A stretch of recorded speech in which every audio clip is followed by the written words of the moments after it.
Bago sa saksi, nakatakdang ipa-deport ang 11 dayuhang Chinese at Taiwanese na inaresto sa Zamboanga kamakailan.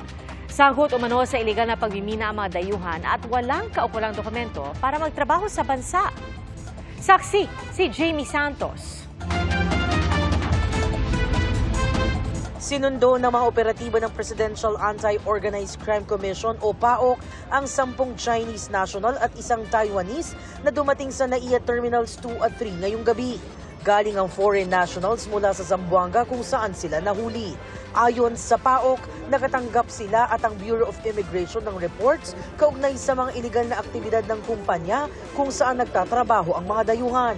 Sangkot umano sila sa iligal na pagmimina. Kinuha natin sila from Zamboanga region kasi nga involved sila ron sa mga illegal mining activities and yung mga excavation ng mga lupa natin doon sa probinsya. Lahat ng ginagawa nila doon sa mga miniminahan nila ng mga lugar, lahat illegal.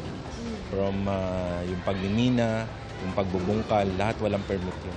Nadiskubre rin ng PAOK na wala rin silang kaukulang dokumento para magtrabaho sa bansa. Kaya maituturing silang undesirable alien. Mga dayuhan yan, and when check dun sa mga documents nila, wala silang maipakitang documents. So that is in violation of their condition of stay here sa atin. Kinausap ni Yusek Gilbert Cruz ang ilan sa kanila sa airport. You're a minor too. You have your passport. I need to proceed with the Mula sa NAIA, ipoproseso ng PAOK at Bureau of Immigration ang mga dayuhan sa tanggapan ng PAOK sa Pasay. Sasailalim sila sa inquest proceedings at saka ihahanda ang pagpapadeport sa kanila.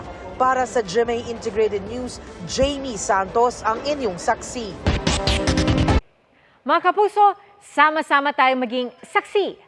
Mag-subscribe sa GMA Integrated News sa YouTube at para sa mga kapuso abroad, samahan niyo kami sa GMA Pinoy TV at sa www.gmanews.tv.